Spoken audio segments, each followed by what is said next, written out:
The following program deals with a controversial subject. The theories expressed are not the only possible interpretation. The viewer is invited to make a judgment based on all available information.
Uh-oh.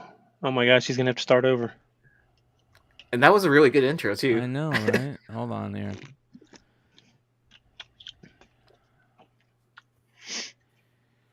Hold on, I can't.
The following program deals with a controversial subject. The theories expressed are not the only possible interpretation. The viewer is invited to make a judgment based on all available information.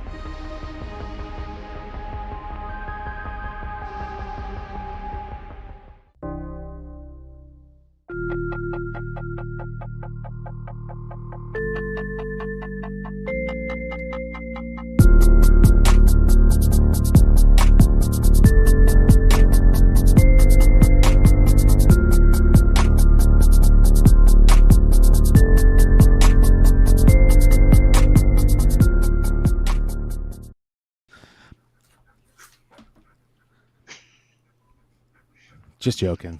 Just joking. Just joking. I figured it out. You guys, I had like the craziest gremlins in my software today. I don't know what it is, what happened. Multiple software, just gremlins everywhere. And you guys missed a great intro where I talked about said gremlins while those said gremlins were gremlining up some shit. So... Yeah. Thanks for everybody hanging out. We got the Hot 10 ready to go. Got my boy Stein. Yeezy's on the show tonight. What up, Yeezy? Shout out to Richie. Make sure you guys go sub up to Popcorn Culture. YouTube link below, but we'll talk more about that here in a little bit during the By the Dip segment. But that being said, welcome to the show, you guys. Shout out to Glenn Howard that says, "Hey guys, hope this helps pay for the internet." Thank you, brother. Thank you. Thank you. We appreciate that sincerely. Anything helps in this economy. Jeez, man. All right, a lot of interesting stuff to go through tonight, you guys. We've got all your favorite segments and all the goodies, but I want to remind people first off, make sure you guys are subbed up. If you're not subbed up to the channel, please hit that subscribe button. That is one of the most important things you guys can do to help us grow the channel. Probably the most important thing you guys can do to help grow the channel, though, is hit that thumbs up button, especially if you're watching us live. Let's try and get to a couple hundred thumbs up. I know we get 250 people live sometimes, and we would really appreciate it if you guys hit that thumbs up button. It is the number one thing that helps get this show out there and hit that algorithm. So, yeah. Is that how YouTube does it? Like bases it on thumbs up? So they change the algorithm all the time, but the things that help the most are engagement, right? Engagement. People hanging out live is a huge thing that helps. People talking in the chat's a huge thing that helps. But giving us a thumbs up as the show moves and more thumbs up happen, our little video, if somebody's going to their YouTube homepage or if they're watching another video and they see all the videos on the right, our video will show up there and it'll bring more people, that maybe don't know about us to see our video. So, and yeah. I've seen it in the chat before where someone was just like, "Oh, I'm brand new, so glad I caught the channel." Oh, nice. Yeah. So, do it. Just every time I say that, I think of what's that one douchebag? He's he's kind of got a messed up life. I feel bad for him, but Shia LaBeouf when he did that thing and everybody clipped him. Yes. Do it. I mean, what did he think was going to happen when he did that behind a green screen? Yeah, right. Yeah. Oh man. All right, you guys. You guys know how we do over here. We started off with the almost 10 usually, but we got a new segment. We got a new segment that we've been playing around with that we like, and it is called By the Dip. And you know what that means? That means popcorn culture by the dip. Make sure you guys go hit up Popcorn Culture, Richie's channel. It's really good content, collecting content, not only great comic book spec, also some cool box breaks and card breaks, and he's always just pulling major heat out of blaster boxes and craziness. Stein had a little luck, right? You had a little luck recently? With what? With what something. I have luck with? The honors. Yeah, right. The honors. Oh yeah. Well, no, I just bought into a Pac-Man break, and it was just a case of, and it was one of those cases that you may not get any cards, and I ended up getting a bunch of cards, but none of them were huge, but they were all Falcons. So if I got any Falcons fans, I get the team set. Nice. Not Rhino, bad, dude. right? Ryan. Yeah. Ryan is a Falcons fan. He's a big Falcons fan. Yeah. So we already have a big enough network to know a buyer. Yeah. All right, number one on By the Dip, you guys. This is kind of a crazy book that I felt like has always been a little bit undervalued, right? Planet Hulk this is 100 of the Incredible Hulk. Starts off the Planet Hulk storyline, if I'm not mistaken, and there were some really great covers to this, but this is a good one, man, and it always kind of surprises me to see the prices on it. But right now, holy cow, time to go check out eBay and buy the dip.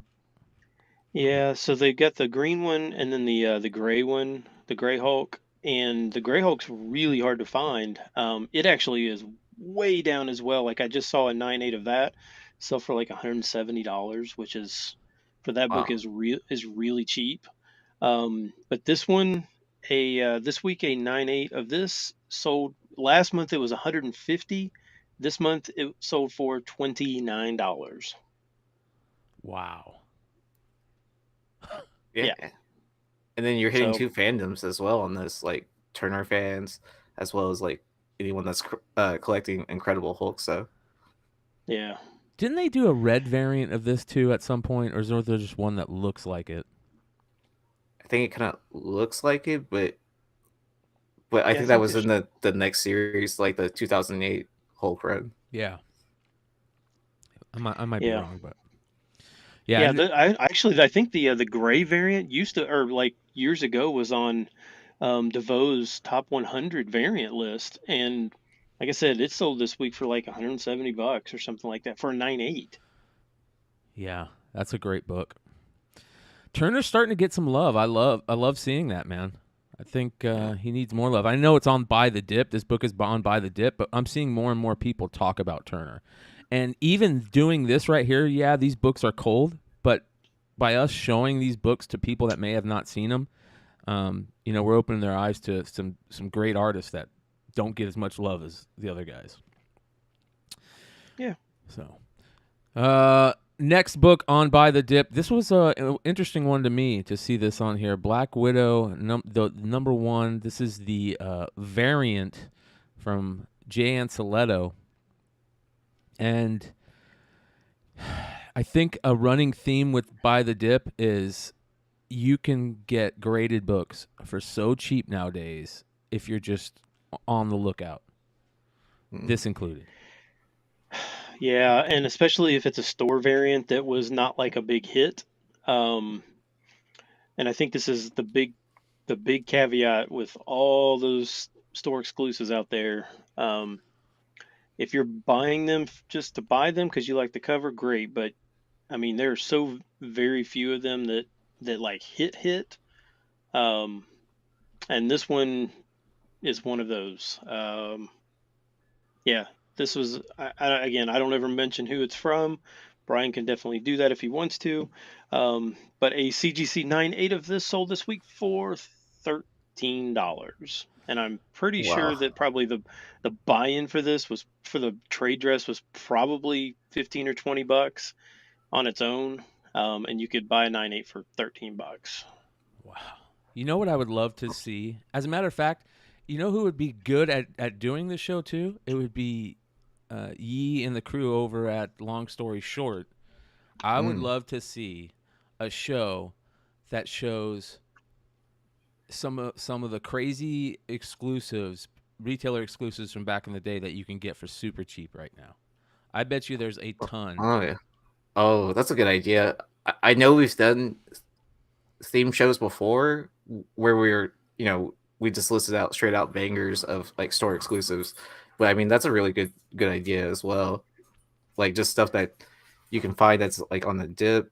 I mean, I remember when the series dropped for the store, they had a couple different iterations, I want to say, like multiple variants themselves. So Oh, really? yeah. Yeah, seriously, it's very damn close to free. Very damn close. Shipping was probably more expensive than the actual book. Right. Yeah, that's funny, man. That's definitely good.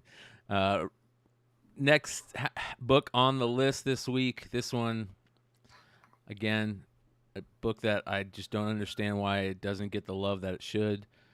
And there's a lot of people out there that are saying it should have never got the love that it was getting. And that's Saga on Buy the Dip. Yeah, this one, I thought that this book was basically like crash proof because the series, it stalled at what, 51 or 52, something like that. That was what, pre-COVID, right? Mhm. And so it stopped before then, and it kept selling, kept going up before COVID hit, and then when COVID hit, it just kept going up and kept going up. I mean, this got all the way up to like $900 for 9/8. I mean, it just continually rose and rose and rose. Um, it is now back down to CGC 9/8 for this. A CGC 9/8 that sold this week for 300. So it is all the way back down to pre 20 or pre issue 52 before they even stopped, because it was like a $350 book then. So it's down below that now. Do you think they that? kept on. Oh, Do you think go that ahead. this book could get some love if we heard another option rumor, option story, or do you think it's just sailed? I don't think this one will ever get optioned. I don't Yeah, think this one can be made. and I think I'm pretty sure that like Brian K. Vaughan said that he was like really against getting this optioned anyways. Like I could see it like losing its context through Yeah. I mean, but they did do that Taco Bell like teaser commercial, right? Right. Which was cool. Yeah. Yeah, I like I said, I just kind of I really just thought that this one was, I thought it would come down some, from the COVID prices, but I would have never thought it would have got below what it was back in, 2018, 2019. I would have never thought it would have got back down there. Do you think it had that huge spike on the announcement, like, hey, we're starting back up again? Because it was easily like a year and a half, maybe 2 years before they started back up again. It was a long time for sure. Yeah, I was even questioning whether it was ever going to come back. Yeah. But supposedly, like, he wrote out the rest of the storyline, and then it's going to end at a certain issue number. Oh, okay. But if you ever were wanting this, and you were always like, yeah, $700-800 is too expensive, I mean, now it's $300. So I mean, ouch! Wow, that's so crazy to me, dude. That is nuts. All right, next book. Again, another running theme in Buy the Dip is high ratio variants. And here's a high ratio variant for you. The McFarlane, what do they call this? Reimagined, or what isn't there a name for this that they call these? Remastered? Remastered, yeah, something like that. 1 in 1,000 McFarlane variant for Venom number 6 from 2017. Wow. I never liked this cover. This is interior art though, right? Yeah. But I never like. Yeah, I was like never like I think it's just the way, I don't know, just their faces are so close and so blown up that it looks odd to me. But I mean, when this thing came out, remember this thing was selling, because it's a 1 in 1,000. This thing was selling for like what $500-600, $700, raw. Everybody wanted this thing. But a CGC 9.4, again, it's just a 9.4, but there's a lot of those 9.4s that sell just because a lot of people buy the 9.4s to crack press and resubmit. 9.4 this sold for $175. That's crazy for a 1 in 1,000. Yeah, for 1 in 1,000 McFarlane. Yeah. This wasn't the book that showed up in the Walmart packs, was it? I don't think I could be wrong. But I don't think so. I felt like it was another McFarlane. Right. Oh, where it's like oh yeah, I think it was a different Venom book. Yeah, I feel like that, but I could be wrong. It probably chatted. It probably is the ridiculous eyebrows. I mean, they're definitely. I mean, you might as well just make it a unibrow, right? You might as well just get it connected. Wally Moon that shit. I mean, what's the point? Yeah. But and I was thinking he looks like Guile from like Street Fighter instead of like Eddie Brock. Yeah. I feel like the coloring is probably off also. I bet you if you saw this without the coloring, because it looks like they probably updated the coloring, right? Oh, yeah. Or where they touch it up or whatever. Yeah. All right, add more shadows. Yeah. Next book on the list, final book on Buy the Dip, you guys. Make sure you guys go check out Popcorn Culture on YouTube. The famous Daily Bugle reprint or print movie variant thing that Daily Bugle did, right? When the new Spider-Man movie came out, reprinting a Daily Bugle prop or something, right? What is up with this? They sold these in New York, only in New York, and they sold them at the newsstand, like the day the movie came out or That's something right. like that. That's right. Oh, that's And cool. yeah, so you could only get them in New York, and I mean, gosh, remember because you could only get them in New York, everybody wanted one. Um, I mean, and prices of these rose to, I mean, there was some of these are selling for 100 and a quarter. I mean, and tons of them were sold. Tons of them were selling. Um, oh, how much was the Venom book? CGC 94 was 175. Um, yeah, so this was over $100 for this, and it never really made much sense because it is just a newspaper. It's cool, um, but yeah, it's basically dropped all the way back down. This is now back to $35. So if you ever wanted one, um, now it's completely affordable. You should be able to find one for 35 bucks now. I wonder if any of these have ever been sent in for grading. Do they grade anything this big? I mean, they grade some big.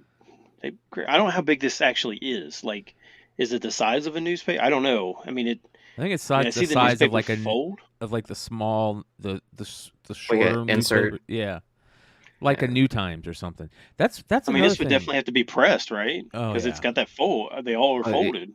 Yeah, that they probably all have that crease line. But I mean, this is probably like for one of those collectors that has all the other Daily Bugles that were promos um, from the other movies. Did they make promos from the other ones? Or I want to say they're from like the Tobey Maguire. Interesting. I have to look into that. Why haven't they started grading newspapers yet? That seems like to be the smart move, right? All types of people collect old school newspapers. Yeah. Mhm. I'm surprised they haven't done that yet. Anyways, It'd be an interesting case to do it though, because newspapers are inherently all folded in half. Would they have to? Would they grade it flat, like That's a good like this, where you question. can, or would they grade it as that is the spine, like a secondary spine, because they're all folded? That's a great And question. do you fold it to put it in the case as well? I mean, I know Right. they make those like poster size like slab cases, which is basically just like a top loader and a label. Yeah. So Interesting.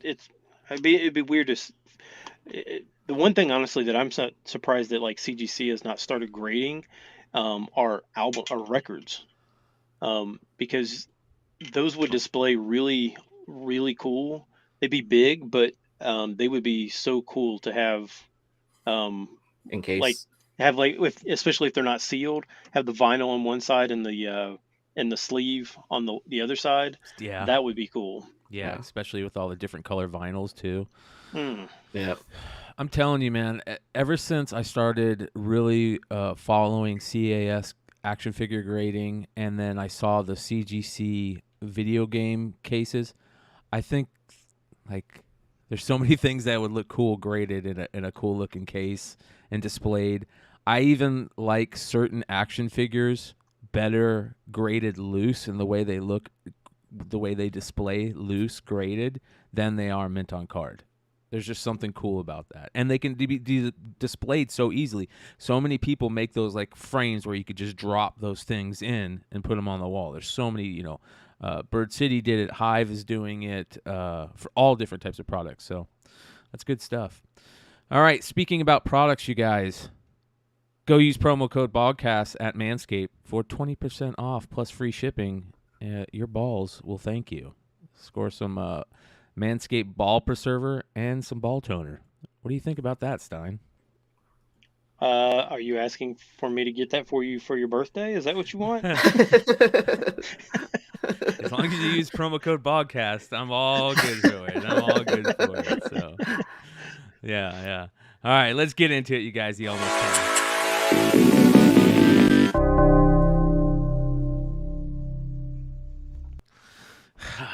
All right, you guys. Starting off with Uncanny XMen 268, classic Jim Lee cover. An interesting one to see on the Almost 10.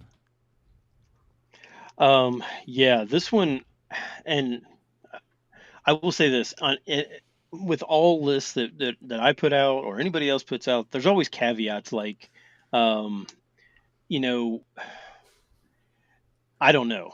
This one kind of blew me away.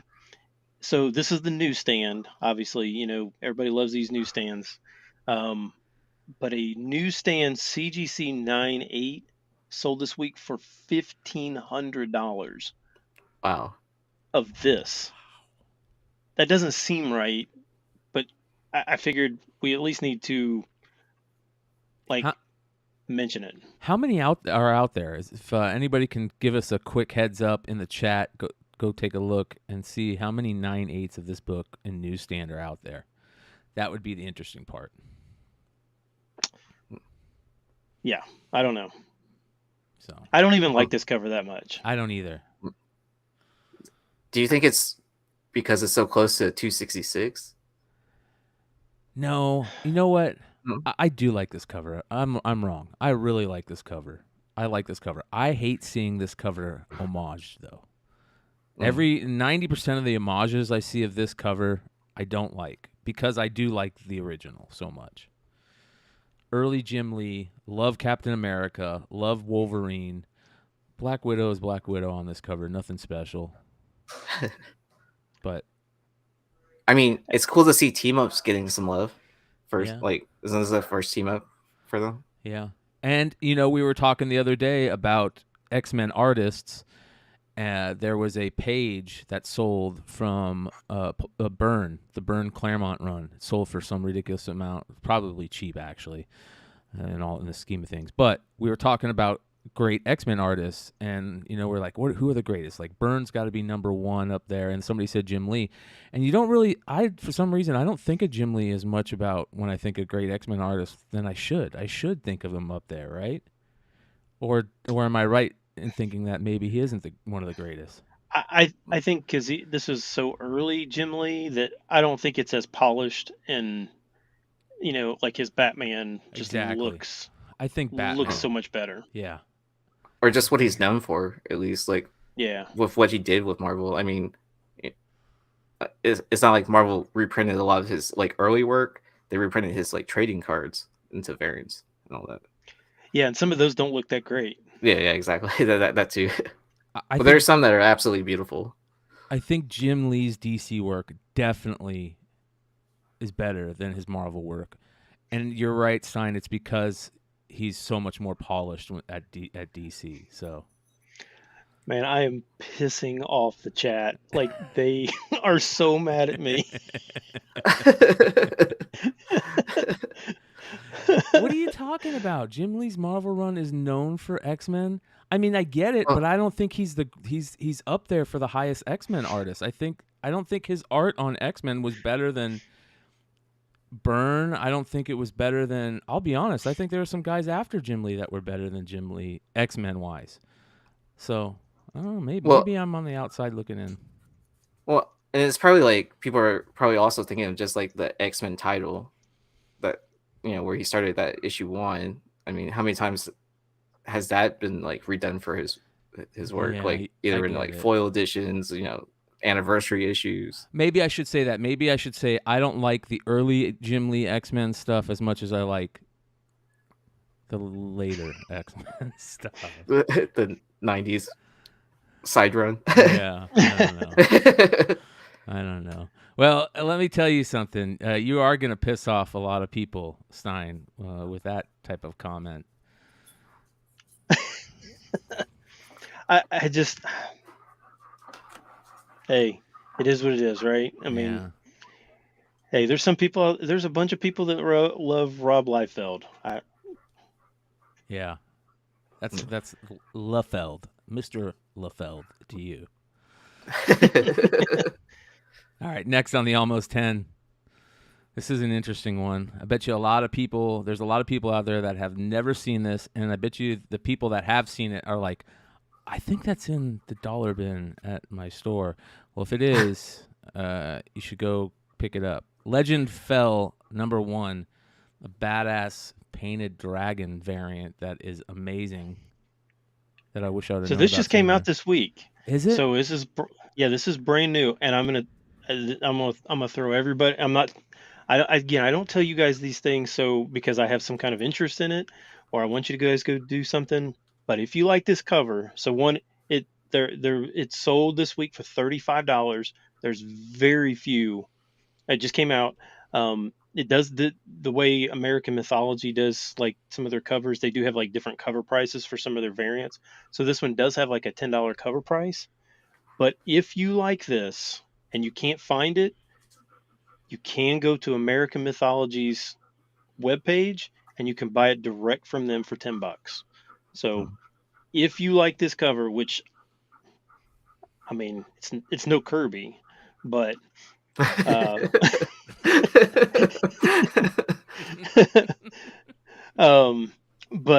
if you like this and you like dragon covers or something like that, and you do want this, American Mythology's website, you can go on it right now, and they do have this. Is it print on demand, Mel? No, this is not print on demand. Oh, I've heard that God. about American Mythology, though. They've got you can buy variants, some of their variants. I almost bought because I saw it. I almost bought this. Didn't buy it, but I was going to. But they had a Night of the Living Dead variant that just had the title of Night of the Living. You know, like some of like those covers that, you know, like the X-Files that say "I want to believe" or something like that. It just said Night of the Living Dead in that font, and it was limited to 100. And I almost bought that, but I didn't. But yeah. So, anyways, if you want it, $10. You can get it off of American Mythology's website. Don't That's pay badass. $35 off eBay. That's badass. That's really cool. All right, next on the list. This is an interesting one too. This is one that I bet Stein. I had a really good feeling that Stein was going to say, "I don't know what this is, and I don't know why it's selling." But here it is. It's on the list. Am I right, Stein? I don't know what this is. I did find the website, which I did send you the link for. So this is Godslap #1. I think this is a Canadian book, maybe. And this cover is by Vampire or Vampire. I don't know. All I know is you can't get this one off of their website. It did sell for $150 this week. I don't know anything about this book, or I've never even heard of this publisher, Bad Egg. Well, So if anybody knows, what is funny is we just got done making fun of homages for the Jim Lee X-Men. oh my gosh, are you kidding me? I didn't even see that. That is crazy. Wow. But Who did it better on this? yeah. But I mean, like, you know. Anyways, this is very interesting, bro. This took me down a rabbit hole. For those that are under the age of 35, we might have a couple of them out there in the audience right now. But this is a book that I've seen on a YouTuber, a fairly famous YouTuber, a guy that goes by the name of Moist Critical Penguin Zero. He is one of the biggest YouTubers in the game, and he's got these in his background. So I believe that this might be his book. So let's take a look. Okay, I didn't know what it was, and I just put a comment in the chat. I didn't know it was a guy, so I didn't know it was a person. Oops. So, anyways, chat, let us know if you know more about this. This seems pretty interesting, though. You guys know I love these type of things where did he do this before? Like, is something he did before he got big in streaming, or is something after? It's a cool name. It's a really cool name, and I like the logo of the hand as the O. So let us know, you guys. But is he a comic book? He's a commentary. I think he's a commentary YouTuber. So he's also a gamer. He does Twitch, I think. But he's actually interviewed the former CEO of YouTube, Susan Wojcicki, I think her name was, which is pretty cool. He's got. I mean, let's go take a look. How many? Let's take a guess here, Stein. How many subscribers do you think Moist Critical has? Well, just the fact that there was like several people that know who he is. I'm gonna say 35,000. Okay. Here we Is go. it I was an 250? extra in the Hunger No, Games. no, is it a million? Mockingjay Part 1. I know. No autographs. I'm just a normal person. Oh my gosh, 12 million? Oh wow. What? The crap. 12.9 million, bro. Not only that, What? he's got multiple channels, dude. That was one channel, Wow. Penguin Zero. Oh I mean- my gosh. Oh, This Jesus. dude is like, is he have more than? No, he doesn't have more than Mr. Beast, right? No, I think he's the Have you number seen one. Andrew's- This guy's got 12 million YouTube Holy followers. cow! I was an How extra. much is in the- this dude making off of freaking YouTube? Enough to put out a pretty cool book that's on the Almost 10 called God Slap. Volsey said close. Close. Yeah, close. Close. Yeah. Oops. Hey, listen, you guys. This might be the book. This might be it. So That's probably how many views it gets within the first half hour All of the right. video dropping. all right. So shout out to Penguin Zero, aka Moist Critical, aka Charlie. I did see something really funny about him, where I guess he won some award for Streamer of the Year, and he had his buddies show up as him, and they're all like acting like him to accept the award. It was pretty funny. Anyways, on to the how much did this sell for? 150. I think Wow. it looks like they were saying the buy-in was $18 on this. I wonder how many were printed. That'd be very interesting to know how many were printed. So One for each subscriber. No, I'm just joking. Mr. Beast has over 110 million. Holy cow, man. Well, that's how he gives away like hundreds of thousands of dollars every show. Yeah, good for him, man. Hey man, I was so close. Like You're like 35,000. Yeah, with your guess, I was like kind of like, because initially I was thinking like 5 million, and then I was like kind of like with that low ball guess, I was like, well, I'll just go with a solid million. Oh man, Yeah. nice. Yeah, that's the way it works, man. That's the way it works. So, all right, next book on the Almost 10, ladies and gentlemen. Another interesting one. Original Man. Is that an early homage right there? I'm not really sure. 1992, right? Maybe not that early. Yeah, this is from the early 90s. It looks like it's older than that, but this is from the early 90s. So a 316 homage. Yeah, that's what it I don't looks know, like, man. right? Yeah, I was thinking that or a Green Lantern book. Let's take a look here. I'm going to go to Cover Price and see. Shout out to our boys over at Cover Price who help us with the information on some of these books. Let's go. I'm going to go over to Cover Price now and look up this book, and they're not going to have it, right? Watch. All right, let's take a look and see if this is on Cover Price. Original Man. How much did this sell for? This sold for $100 raw. Wow. So it's something to do like the titles and stuff. We're just saying like an early, black created, title or something like that. We've had a few of those here recently, that have been popping up that I've never even heard of.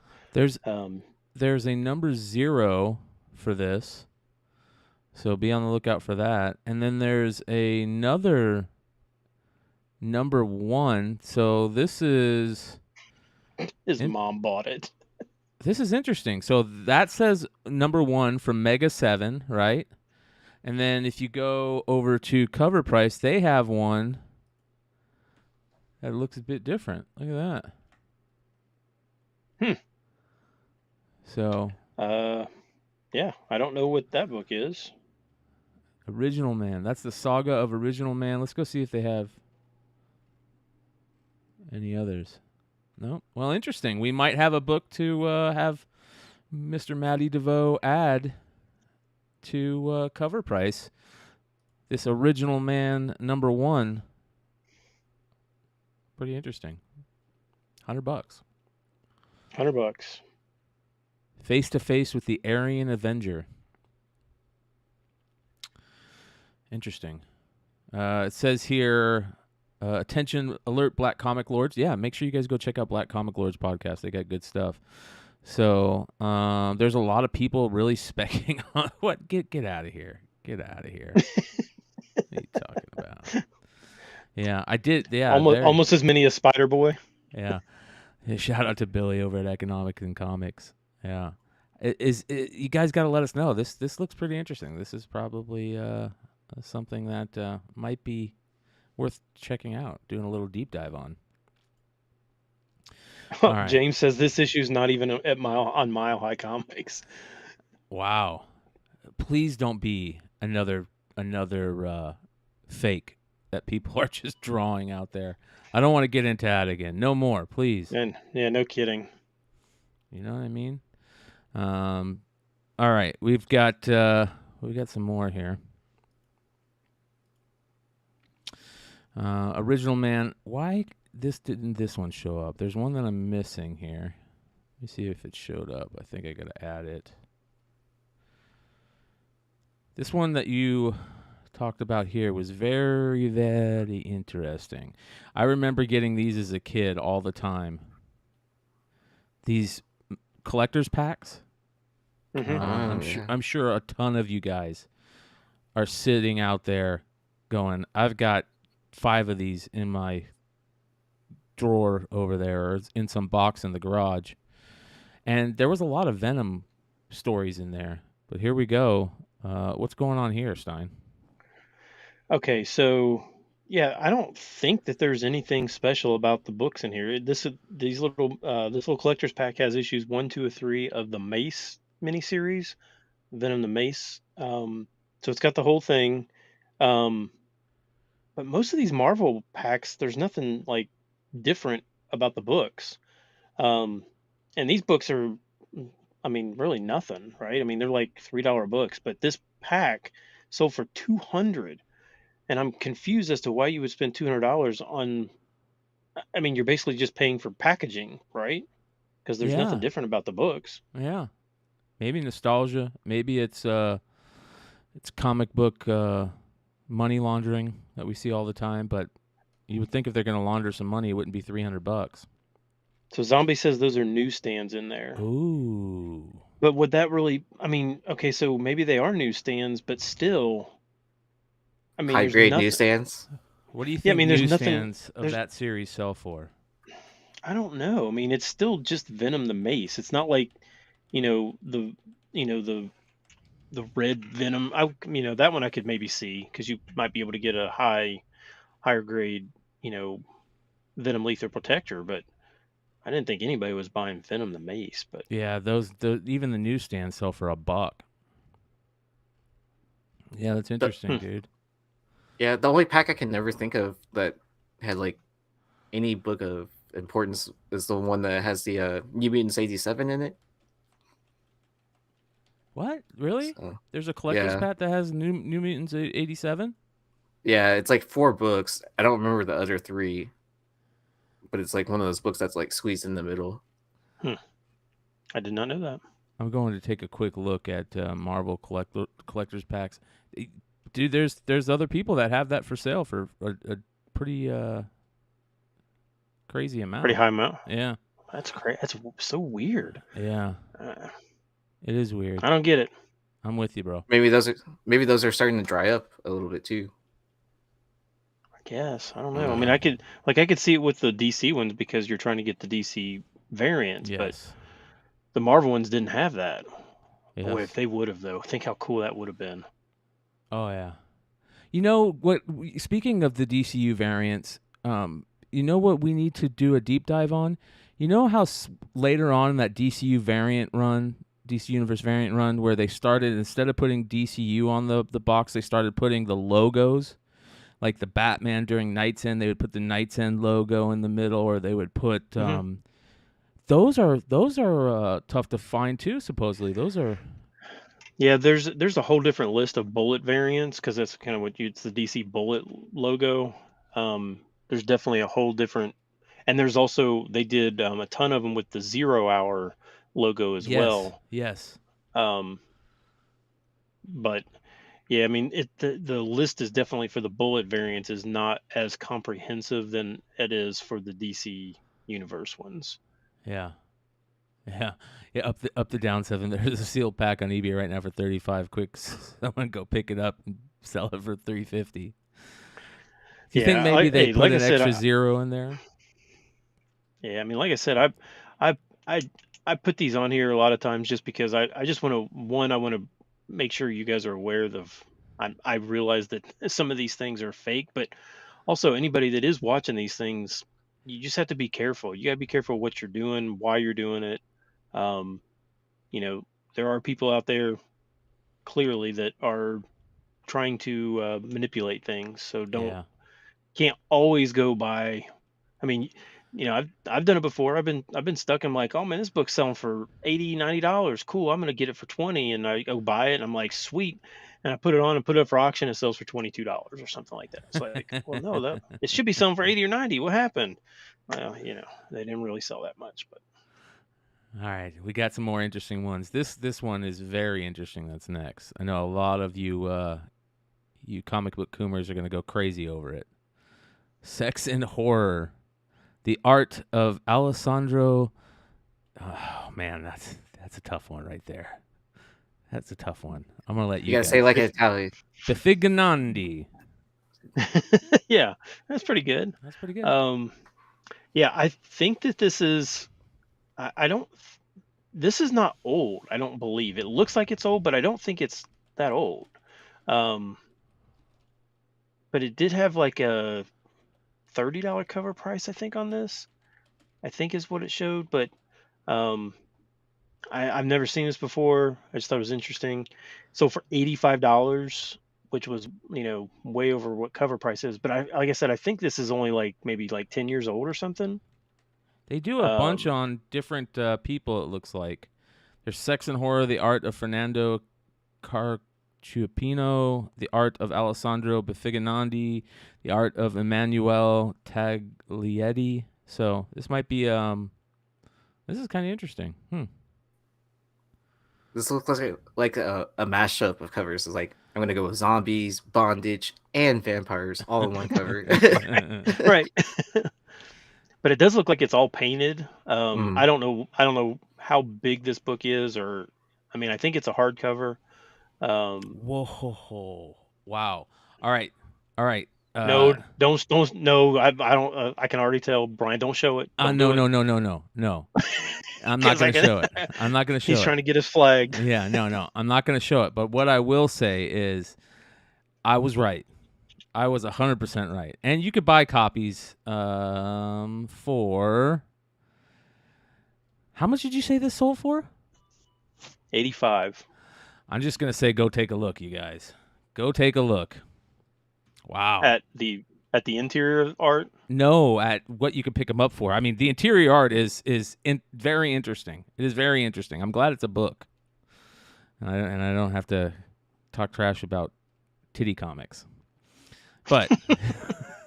But this is interesting. This is very interesting, man. So, is that Christopher Lee? I think that's Christopher Lee as Dracula right there too. So, show it, Brian. Not happening. Not happening. This is not a kid show, and even if it is not a kid show, and because of that, I should show it, but because YouTube would flag us, we're not going to do it. On to the next book. Another weird one. Hold on. We go from Sex and Horror to Dome. Yeah, now this one is weird. Really weird. I'm not even sure it's called Dome. It may be Dome. Yeah. I don't know. It's foreign. This is definitely foreign. From what I could tell, this also is known as Lagon Review. I don't know what that is. It's some kind of, obviously looking at this, is some kind of compilation book or something like that, because there's all these different like artists and stuff listed there on the front cover or like inside. So this is like one of the stories that's in it. It's very weird, like really weird. Um, I'm really starting to question the sanity, and now for the longest time I questioned the sanity of a lot of comic book collectors. Um, but I'm really like over the past like couple months, I'm really starting to question if I'm in the right hobby, because there is some weird stuff out there. Yeah, this one, yeah. So this is from 2016. So this is only like 6, 7 years old, from Breakdown Press. And it is foreign. I don't know. I think it's from England. Or Even though it France. says Lagon Review, but I think it's in English.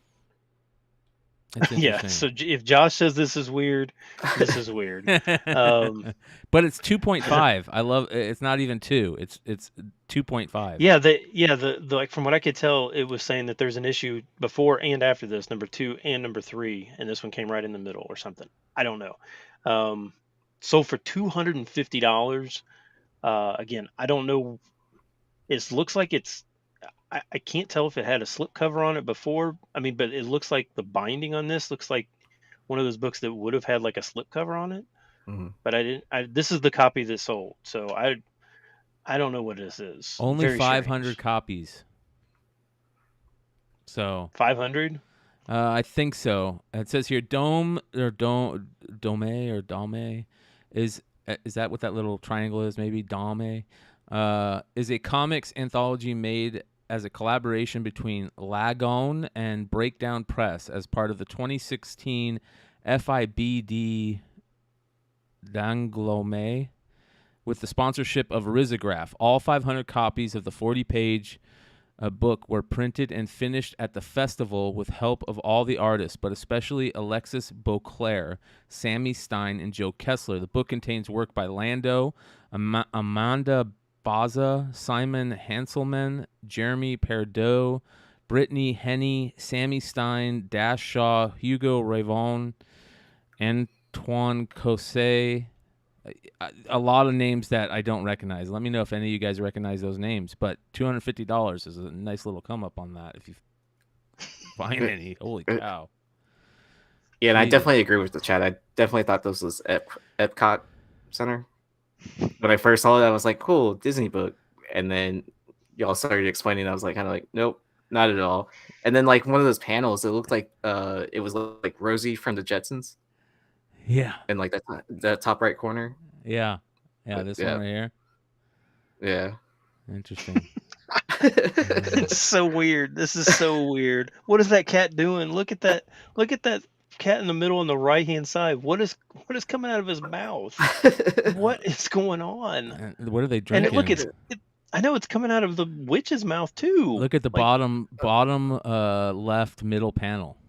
Yeah. That wolf is smoking. Yep. So. Look what she says on the right hand page in the bottom left. She goes, "Let's go spit on their tables."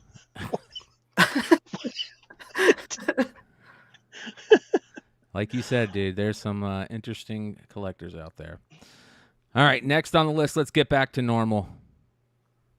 Star Wars Thrawn, number 5, a gorgeous cover right here by Raphael Albuquerque. Absolutely beautiful book. This is the 1 in 25 variant, and that is a beautiful cover. I like it. So hard to find this one. This one is just, you just don't see this one. So people have been wanting, they've been looking for this book for a while because it is a number 5, 1 in 25. And for some reason, I mean, it's weird. When this Thrawn miniseries came out, like everybody was excited about the Thrawn miniseries, but it didn't really sell that many copies, which was just kind of odd. Yeah.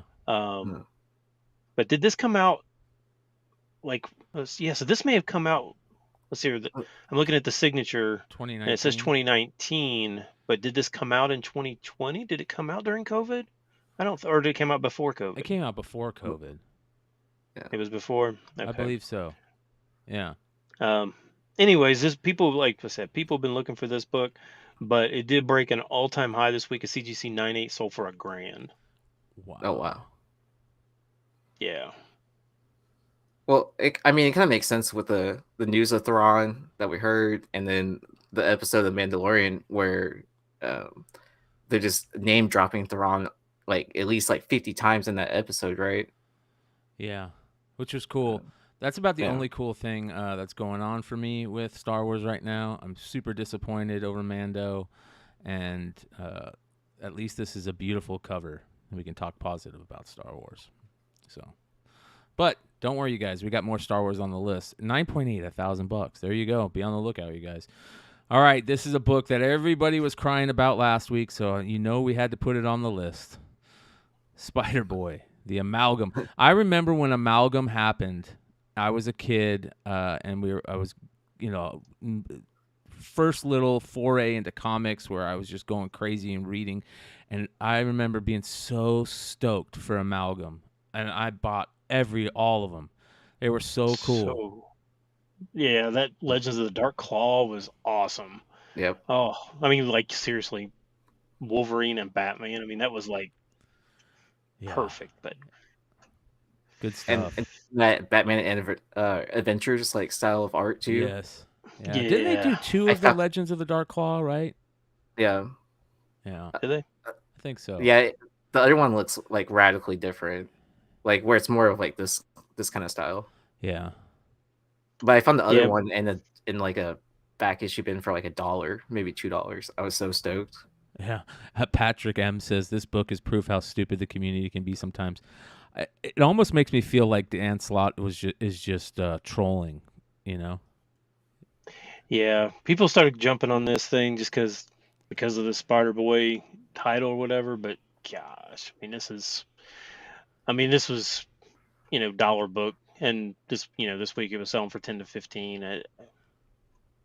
Don't spend 10 to 15, or do if you really want it, fine, spend it. But I'm sure you can find it in the Amalgam section for $1 or $2, anyways.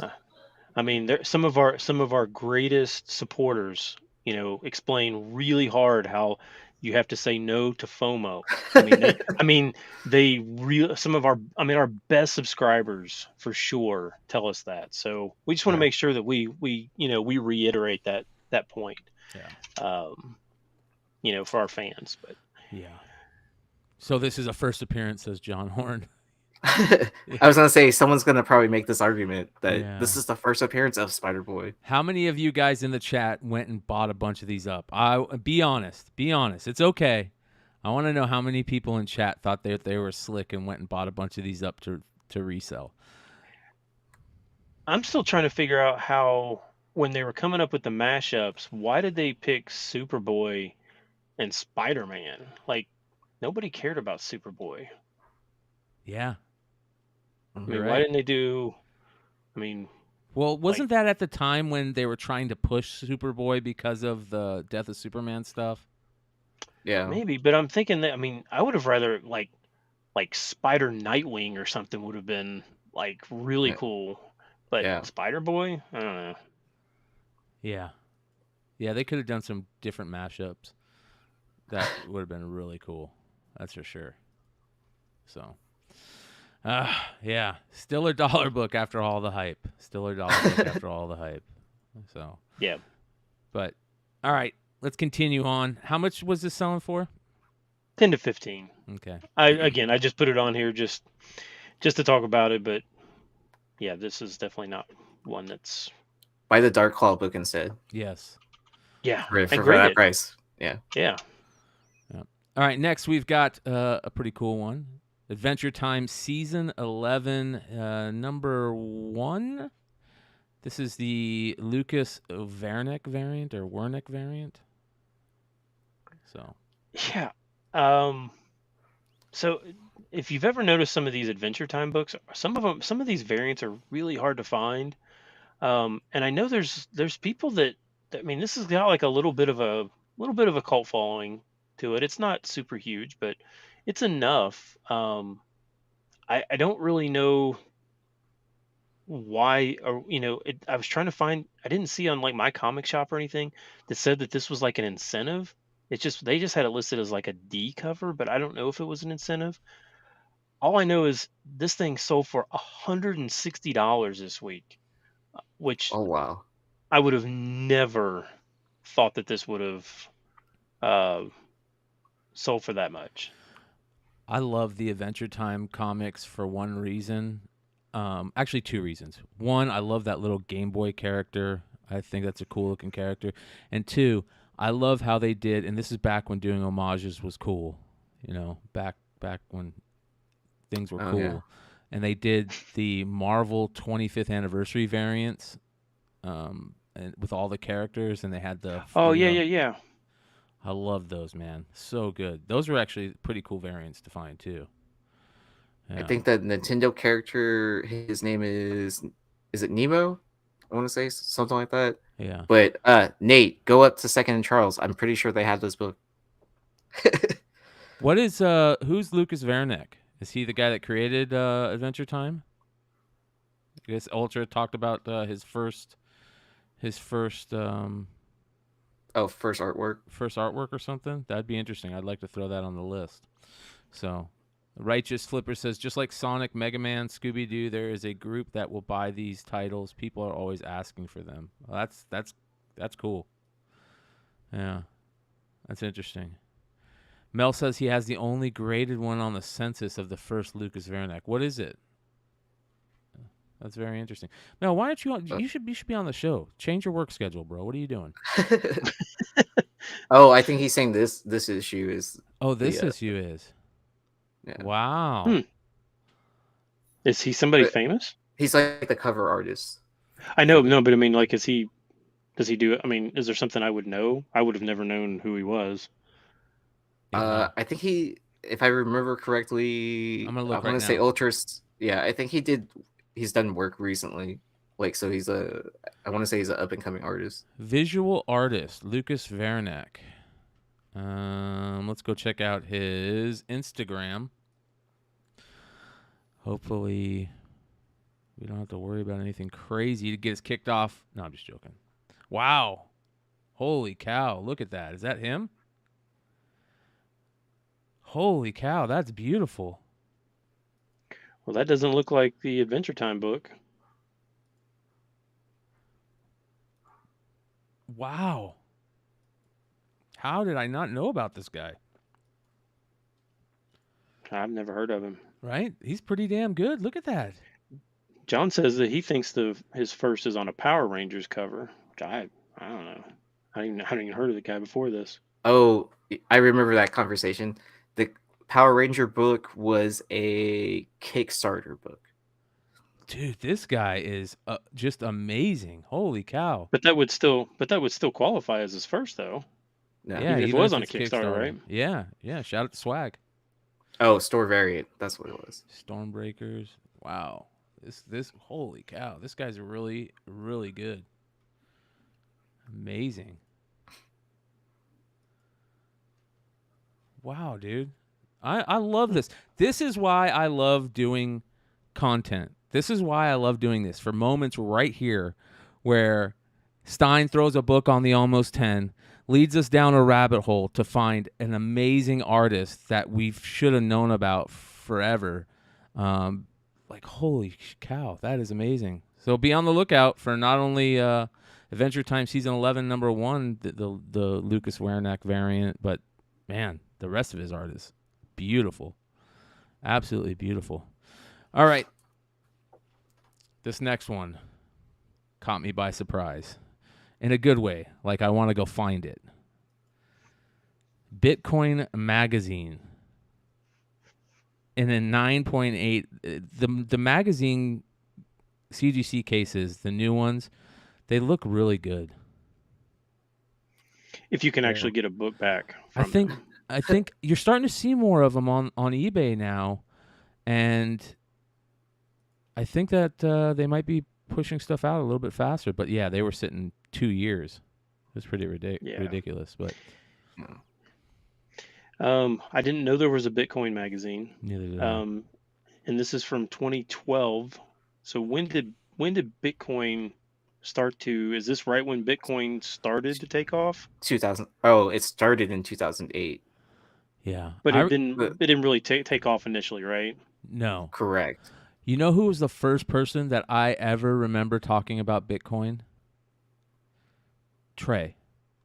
Mm. I remember Trey talking about Bitcoin back in the days of early CBSI.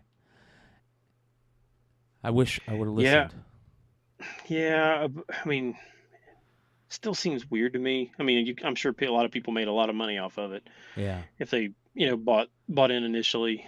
You know, guy that got the initial pizza, got his pizza paid for with the Bitcoin. Yeah. Did you hear how many Bitcoins he got for that pizza? It was like It was 300. Yeah, it was like 300 or something silly, right? I think it was even more than that. I think it was like, Was it? yeah, I think it was like 3,000 or 5,000 coins or something like that. Yeah. Did he? He doesn't have them still, does he? I don't know. I Like, would highly well, doubt it. so, but because that was the first purchase made with Bitcoin, right? Like every day when that happens, they celebrate by buying pizza. Oh, really? Wow. Yeah. It's called like Bitcoin Pizza Day or something like that, Dude, that's a Oh. total movie plot. Pizza right? delivery guy gets paid with Bitcoin back in the day and is pissed about it, and then finds an old phone and opens it up and he sees that's in there, and he's rich. Like a billionaire. Yeah. Yeah. Isn't there a guy that has a bunch of Bitcoin but he can't remember his password? I'm sure that's a lot of people's story Yeah. where they don't know their BitLocker password or whatever it is. Up the Down 7 says Bitcoin has crashed all the way back to where it was in 2018. You didn't miss anything. Yeah. Well, all I know is this magazine. One, it's cool just because it's got the V for Vendetta mask on it, which is awesome. Yes, that's to me. That's the but reason that I love it. yeah, but I couldn't believe it. So this magazine is $1,500 raw, and this Wow. 9.8 sold for $5,000. It's awesome, dude. That's so cool. That's a cool piece of collecting history right there. Yeah. You know, it's weird. I think here recently we've come across several of these different like little, I don't want to say like historical marker books That's or something exactly like that. what they are, Ben. That's exactly what they But are. I'm gonna have to start trying to like think back over like the last 20 years of like just historical markers and just go for something that represents that, because these things just seem to always come back around. And I think it's just reminders for everybody that was like, oh yeah, I remember that. That was cool. Or they can tell their kids, and I don't know. It's just one of those things that that's funny. Yeah.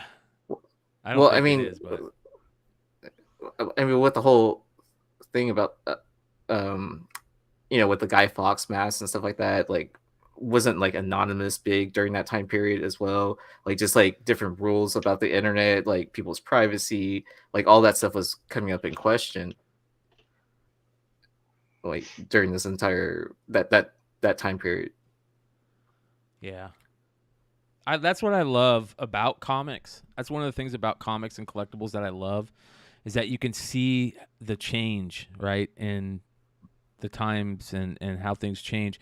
I'm not going to get too crazy into it, but the last night on the podcast, me and Keith, I pulled up a South Park episode from the early 2000s, and to see the change in I don't know if you can call it like vernacular, but the way that like people thought and talked just in 2007 compared to now, and then 20 years before that, and you keep going. It's absolutely unbelievable, and you see a lot of that in comic books. That's one of the reasons that it's great to collect old school comic books. You can see the crazy change in how they were kids books, and to where they started becoming more adult, and now they're where they are now, they're making movies off of them. So yeah, that's exactly what it is. It's a historical marker, man. That's cool as hell. Very cool. All right, you guys, that is the Almost 10. Make sure you guys come out, hang out with us tomorrow night at Beyond Wednesdays on MCM. I don't know what we're gonna do for tomorrow night. I gotta figure out some interesting things to talk about. So tomorrow night, 10 p.m. Eastern on MCM. We'll have a good time. Let's get into the rest of the show, ladies and gentlemen. Starting off with our favorite Golden Age honorable mention of the week. All Detective Magazine from January of 1935. This is a pulp, right? It's pulp size. Am I wrong? Is that what it is? Yeah. This is a pulp. Yep, this is a pulp. Yeah. And holy cow, look at this cover. Yeah, amazing. This cover is unbelievable. Heritage had a pulp only auction this week from a single collection. This was the number 2 highest sale. I did not put the number 1 highest sale on it, only because of the content that was on the cover. So I just didn't. If you want to go to Heritage, you can check it out. I didn't feel great about the content of it. And then I went with one with a snake about to kill somebody. But this is if you go look at Heritage auction from this week, you'll know why I steered away from the number 1 one. But holy cow! Some of these pulp covers are. We've talked about these before. Some of them are just absolutely unbelievable. Now I haven't graded. I've only got a few pulps, and I haven't graded any of them. But I think I can't remember who it was. Was it Josh? When he was that has a couple graded pulps, and he said the case is not great from CGC, right? Yeah, it feels you can open it really easy. It just feels poorly made, I guess is the way he put it, kind of. So. Because he had that foreign book that was like pulp size edition and is thicker and everything. To me, the crazy part about that whole case was they didn't have in like a protective bag like a comic would be in. Yeah, and it could slide around in the case too, right? Yeah. He says CGC is supposed to grade them. They haven't yet. Oh, okay. All right. Well, this is a really cool cover. It's beautiful. We all know it's gorgeous. But when you actually start looking at it and you just think of how cool it is that, but look at him. He's in the tuxedo. He's holding the daggers like they're the fangs of the snake, and just absolutely gorgeous. Beautiful. All black background. The trade on the top fits really nice. The color, that's just beautiful, man. I almost wish that wasn't a pulp. Did you notice the table that's holding her up has got his hands? Yeah, people are holding it up. Yeah, I mean, it's crazy. It's just a crazy. Like you said, it's just crazy. This thing. So this was the copy. Fine minus sold for $21,000. Wow. For a pulp. So I'm not telling you to go out and buy pulps.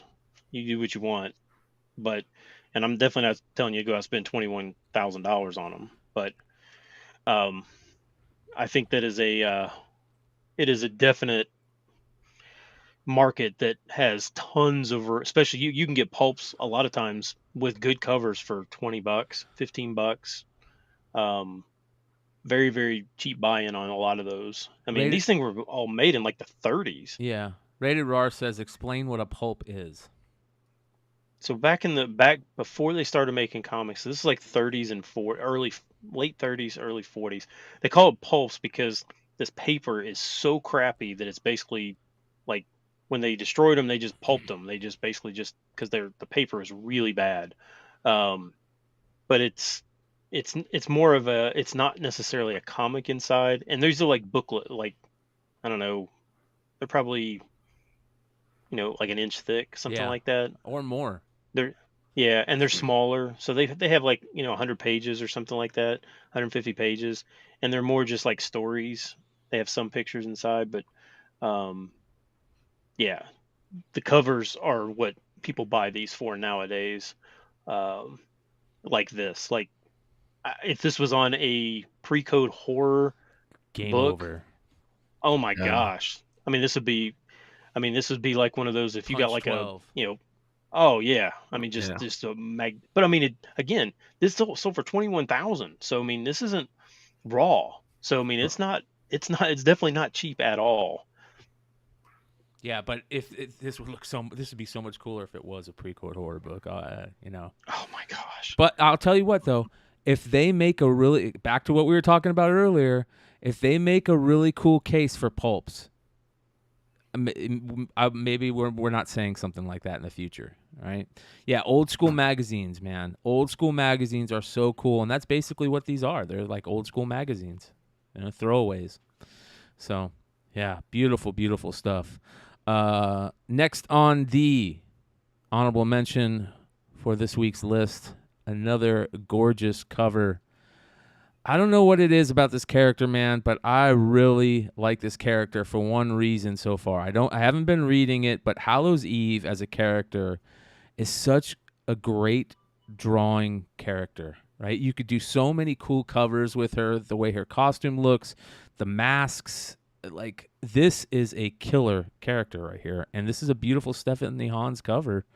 On top of it, this is Hallows Eve #1, the Stephanie Hans second print, 1 in 15? 125. I missed. Okay, 1 in 25. Yeah.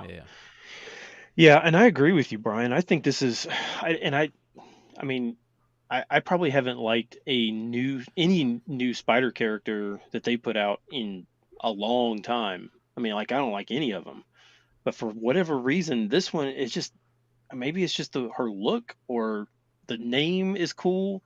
Everything about her is cool. So I don't know. I mean, she may not stick around or not, but this one, I think they actually did a good job of. She's definitely no Spider Boy. Yeah. I always get scared about new Goblin characters, like whenever they come out. You're 100% right, bro. Like, when they first announced this character, I was like, oh great, another throwaway character. But she is really growing on me. She's like Scotty Young baby covers, man. This is. I mean, it seems like they're more invested in this character. Like, if she's getting her own like solo series, Yeah. It's just gonna be like fun to watch to see what they build. Yeah, this is good stuff. Very, very cool. What's this selling for? Very few. This is one of those second print, incentives. So not a whole lot of sales, but it's 50 plus. It could probably go up to 75, but it's kind of in that 50 plus range right now. So definitely above ratio, but we'll see where it goes once a few more of them hit the market and people are actually aware that it's out there. Nice. Well, that is beautiful. But you know what? We're going to take a little detour, you guys, and shout out one of the people in the chat tonight and give him a big congratulations on picking up a pretty amazing grail. Shout out to Chloe's Comic Swag. Look at this. Oh, wow. Congrats. Holy moly. Look at that. Absolutely amazing. Picked up a 1.5 Amazing Fantasy 15. He says, Spider-Man is my favorite superhero, a piece of comic book history and the king of the Silver Age. This copy is well loved, as you can see by her flaws. Those flaws are a story of their own, and it's what gives the specific book its own identity. Those flaws are the touches of love, by the way, only acceptable on blue chips. And if you guys know Chloe's Comic Swag, you know what he means by blue chips. I'm now a proud caretaker of this piece of pop culture comic history. A huge thank you and endless gratitude to Jordan at Semperfi Comics for this copy. Pretty cool, man. Congrats on both the buyer and the seller. It's pretty cool when you see stuff like that. So very very cool stuff. That'd be really hard to sell. Yes. Like, I mean, like, I know that you can't keep everything forever. But like, there's some books that I actually, this last week I've kind of went through some of my books, and I'm like, I just don't think that I would get rid of this because I don't think I could ever replace it. Now this you could probably replace, but it would probably cost you more than what you got rid of it for. So it's like, or even what you originally bought into. Right. for it Yeah. as well. Like, yeah. Man, yeah, that's pretty amazing. That's pretty amazing. So congratulations. All right, let's continue on, you guys. At number 10 this week, you knew it was going to be on the list somewhere. Star Wars Return of the Jedi Ewoks. Number 1. This is the Ryan Brown Virgin 1 in 100 variant. Evil Ewok is what I like to call it. Shout out to Mighty Mel V. This is a Evil good cover. Ewok. I I like mean, it. Star Wars fans are like huge Ewok fan. I mean, they love Ewoks. All right. I mean, not really. They don't. They don't love Ewok. There's no way you like Ewoks. No, Oh, not at all. You mean you don't watch Adventure of the Ewoks movies? Like Even as a kid, I thought that was gay. Like, you know what I mean? Like, what's going on here? Yeah. I mean, And I don't mean in like a gender way. Yeah. Right. Yeah. Yeah. yeah. I mean, it is what it is, right? I think Ryan Brown did a good job on Yes. the cover. Would you pay $150 for this? No. Would I pay 100 for it? No. Would I pay 50 for it? I'd pay 50 for it. In high grade, in decent grade. It would still be a coin flip for me at that price. Yeah, I would have a hard time spending money on this one. I think there's nothing like it. Just honestly, it looks like a little dog, like a little like Shih Tzu or something that's got its face right in the camera. That's all it looks like to me. It doesn't even really necessarily look like an Ewok. Because it's just a face. I don't know. There's nothing like super exciting about that to me. But yeah, I think it's good, man. I like this, and Ryan Brown's he's got a big name right now going on, and he needs to be putting out some good stuff. And I think he hit with this one. I think most people are gonna think yes, exactly. Erebor the Barbarian says it. Ewok meets The Exorcist. The fire shining on his eyes is very, very cool. And the background, a lot of people don't look at the background, the Ewok village in the background. That was the coolest thing about the Ewoks, was the Ewok village. Am I right? That and when he was messing with Princess Leia when they first met. Those are the only cool things about the Ewoks, in my opinion. I mean, my next drum set's gonna look exactly like that. Stormtrooper helmets as like the tom-toms. And Yeah. Great point. I love that, man. But do you think the fire in the eyes is that more referencing the watching the Vader funeral? Okay. Or when C-3PO was telling the story, and all that type of stuff. Yeah. So, I don't know, man. I like this, but not at $150. Yeah, don't take my advice. Like any advice that I give, remember, I don't like Jack Kirby art, so don't take my advice. All right, next on the list, you guys, at number 9, Captain Marvel, number 18 from the 2020 run. First appearance of Lori L, or Carol Danvers' half-sister. Yeah, I think people were like when the trailer for for Marvels came out, I think people were jumping on somebody that's in that and saying that that's who it was, but I don't think that's who that is. I feel like this one is like Spec Gone Wild. Yeah. Yeah, I agree. I mean, I think I have a second print of this. I need to find it. There is one. I think there is a second print, 1 in 25. I think of this as well. I think, but I mean, this was like a $5 book. Now it's 15. I don't know. I'm not gonna say I don't get it because everybody makes fun of me when I say that. I'm just gonna say that do your own research and have fun. Yep, I agree. I'm just hoping that at some point in time that we will get. Holy cow! That second print 1 in 25. We got to show that. That stopped me right in my tracks. All right, here we go. Oh, so it is constantly selling right now, or consistently? There's your 1 in 25 second print. It's not that It doesn't good. even really. That doesn't look like a 1 in 25. No. It's interesting. That's interesting. Well, there you go. Be on the lookout. All right. Next. How much you say this is selling for? Like 15. Everybody in the chat's got the same reaction to that book. Yeah. Meh. Well, here's what we all want. We do want an evil Carol Danvers, but not this version. We want the evil Carol Danvers that happened. Wasn't there a Rogue storyline, if I remember correctly, with an evil Carol Danvers back in the day, where they went at each other? I could be wrong. What was that in the X-Men run? I feel like it. Yeah.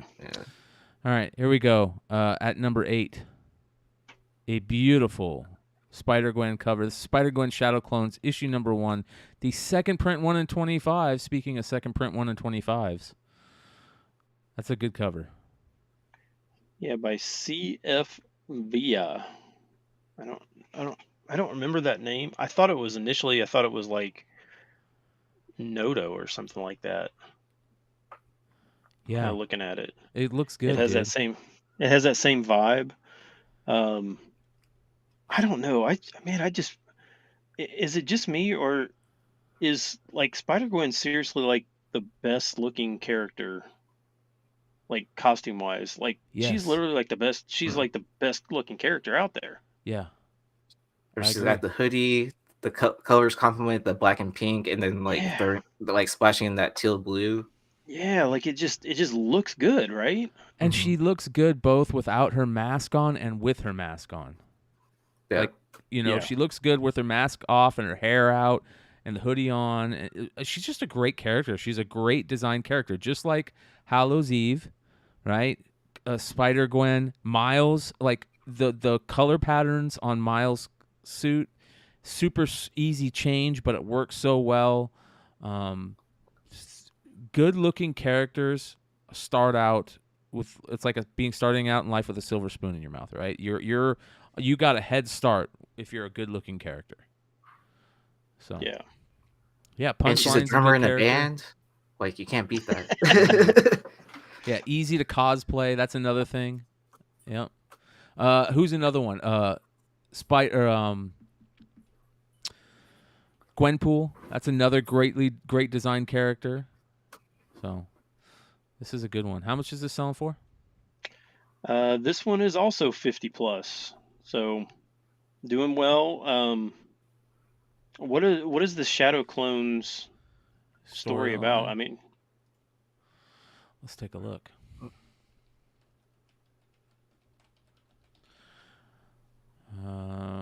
Is there anybody reading this? Let's see here. It's kind of sad that most of us don't read anymore. It's a bummer.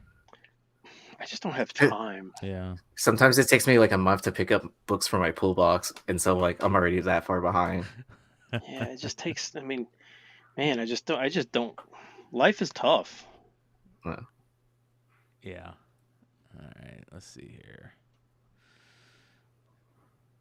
The new Doc Ock. Let's see here. It says, in the Spider-Verse, anyone can wear a mask, and on Earth 65, it is worn by none other than Gwen Stacy. Following her recent debacle with versions of herself from the multiverse, Gwen is back to working through the motions as Spider-Woman, running late, ditching dates, and missing out on friendship experience. She's done nothing but get in the way of her own life. This only continues with the arrival of a new Doc Ock of peculiar similarity. So it is the first and foremost a young adult comic book, which is good. We need more young people in comics, so I'm all for that. If those kind of things make you grumpy, then I say turn away. Yeah, sure. So anyways, there you go. That's your idea. It's just basically what they should be doing with these characters, telling their own stories, giving them their own stories in their own universe or whatever it is. So, yeah. More spider character clone stories. That's what we need. Keep them coming. If we didn't have enough spider characters, now we have clones of them now too. I feel like in every Spider-Man book right now, there's clones, right? That's what's going on. Carnage, Venom, Miles, Spider-Gwen, regular Spider-Man. Every Spider-Man book I feel like is dealing with clones on a continual basis right now. Feels kind of cheesy, but it is what it is. You got to have at least one storyline with that, though. Yeah. That's All right. the formula. You can't mess with it, right? Yeah. Right. At number 7, another Star Wars. Wait, this isn't right. Is this right? This ain't right. Let's fix this. Not Star Wars, no. An even better book. Batman Incorporated, issue number 7. A beautiful John Timms 1 in 25 design variant. I like this cover a lot. Yeah, so I'm guessing this is some kind of new character. Dusty Bronco. Dusty Bronco. Yep. It's a little weird. He's got some serious cankles. Dude, he's he's a rodeo clown, bro. That's such a cool idea. That's a great idea. Here's another great design character. This is another great design character right here, in my opinion. Somebody will be cosplaying this at the next con. You watch. Is it going to be you? Perfect. I can't wait for timing, Dallas Fan Expo. Yeah. I'm sure people are going to be cosplaying like this. Yeah, yeah, money for the tornado T-shirts. Yeah. Ooh, tornado! Yeah. Ooh, here we go. Tornado. So, Dusty Bronco, gunslinger Dusty clown. Bronco. That's actually pretty cool, dude. Yeah, this one, prices for this were all over the place. Like, all over the place. Like, some pre-sales were for $15. Then when it went to auction, it was like close to like $35. There were some best offers that were like $60. It is all over the place. So I'm not really sure what the actual retail price of this is. Somewhere in that range, probably like $50, I would assume. But it's hard to tell just because it's kind of everywhere. AOA.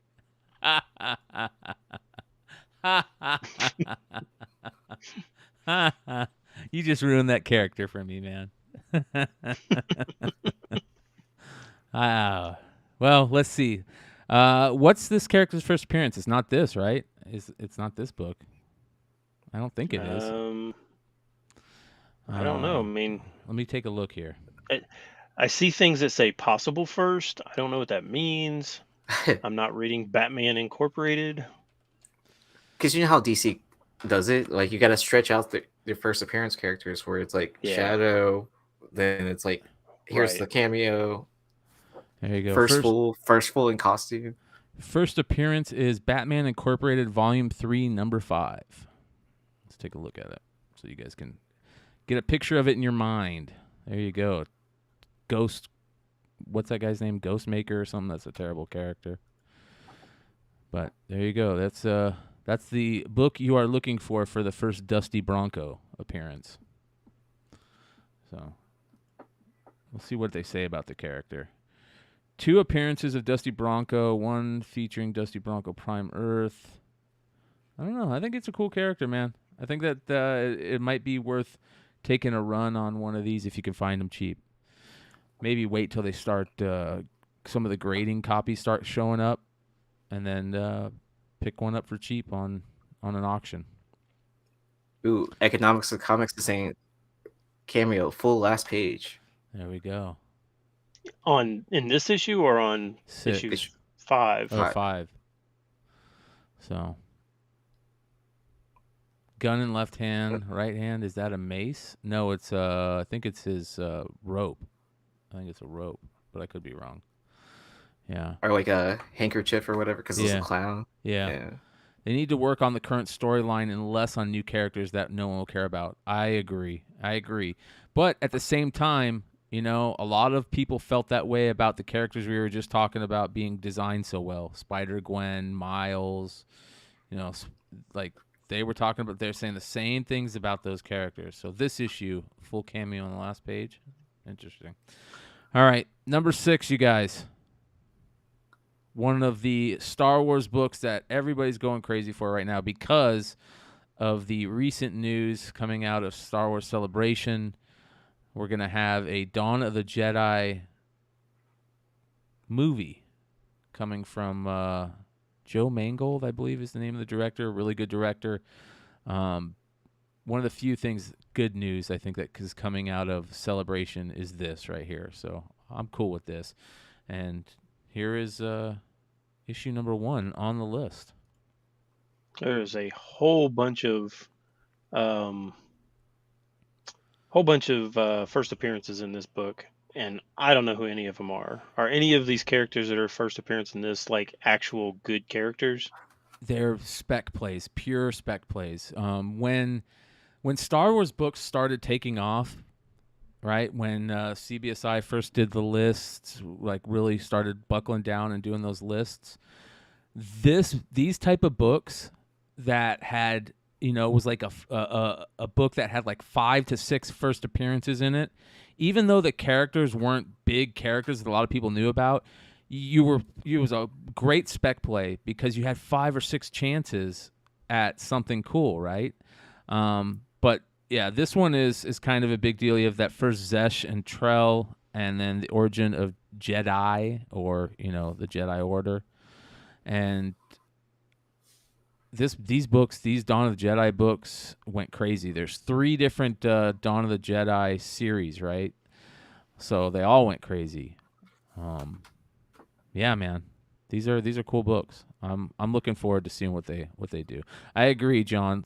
Dark Horse has the best Star Wars comics and characters. I agree with you. I love those Dark Horse books. Somebody got 1 through, I think it was 80 of the Dark Horse Star Wars run, you know, that had the Republic stuff, all the first, what was issue 17, the first Quinlan Voss, you know, that run. Somebody picked up that run 1 through 80, and a bunch of them were newsstands for $480, I think. It was like, I think the math worked out to like $4 an issue, basically, right? Yeah. Yeah. That floating ship on the cover does play a huge issue, a huge part of the story, and there's some cool variants for these books. I love these books, and I love that they're starting to they're not going to quote unquote pay off as in sell for a lot just because of what's going on, you know, with collectibles and stuff, but these books kind of already had their spec day, you know, I think. But it's going to pay off in the movies and the TV shows. Yeah, this one definitely came back some this week because, I mean, people were buying these a few years ago a lot. But yeah, this week CGC 96 of this sold for 200, 94, 150. So these had dropped quite a bit. So they definitely rebounded this week. Yeah, I'm not surprised. Keep a watchful eye for those newsstands. Yes. Yeah. Great variants in this run too, or in these Dark Horse Star Wars books. So good stuff. All right, you guys, halfway through the list, I want to remind 227 live. Please hit that thumbs up, you guys. It really helps us in getting more new viewers on the show. If you guys are not subscribed, please hit that subscribe button. That helps us also. But those thumbs up really, really help. And if you're liking what you're watching, you're enjoying the content that you put out, that is the best way that you guys can support us right now. Hitting that like button and subbing up if you're not. Let's get into the lower half of the list, starting out at number 5. I love this book, and I don't own one, and I'm really bummed about that. This is one of those books that I was like, I'm going to pick one of these up this year and kept forgetting. The Hedge Knight. This is the convention special for the Hedge Knight. News dropped this week in a very cheesy waste of a teaser trailer that HBO put out that they are going to do the story of Dunk and Egg, and this is the first appearance of said Dunk and Egg in comic books. This is Hedge Knight number 1, the convention variant, and What a great cover that is. Awesome. Love that time period in Image too. Early 2000 Image. Ooh. So this is a character from what? All right, so Game of Thrones, you know, the Song of Fire and Ice, the books that George R. R. Martin put out. Well, they did like a little side story novella about this guy Duncan, I forget his last name, Sir Duncan something, and he's a knight that's trying to be a knight, and then his squire Egg, who I believe I know they're related to Game of Thrones characters, but I can't remember which characters they're related to. If you guys are in the chat right now, let me know. It's spacing me.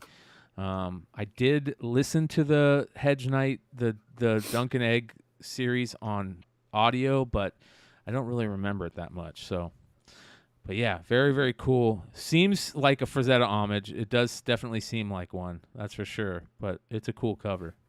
And HBO released a little trailer this week where they played the Game of Thrones theme, and then they were flying through like a new map, and it said, you know, coming whenever, you know, the Hedge Knight series or Duncan Egg. I forget what it was. Okay. Sir Dunkin' Donuts. That's awesome. Yeah. Yeah, this one had a ton of sales this week. Raws were 70 to 90, 9.4s were 150, and a 9.6 sold for $2.25. And before this week, there was like no sales at all. Yeah. Cool book, man. Oh, Be on the Josh, lookout. you have watched 0 episodes of Game of Thrones? Wow, what? Well, I've seen 2 episodes. I've seen Listen, the first one what? and the last one. let me tell you guys something. What? Then. Hold on. For those of you guys that haven't seen Game of Thrones, I got a hot, spicy take. Don't watch them. You know why? It's just gonna piss you off when you get to the last season. No, it will not, because like getting through like season 3 and season 4 is like you have to experience that. Like those seasons were so good. It's just gonna piss you off more. It's gonna make you endings matter, you guys. Endings matter, Nah. and those 2 showrunners really screwed the pooch on that one, man. They turned the greatest TV show, maybe the greatest ever filmed anything, into wah wah wah, a waste.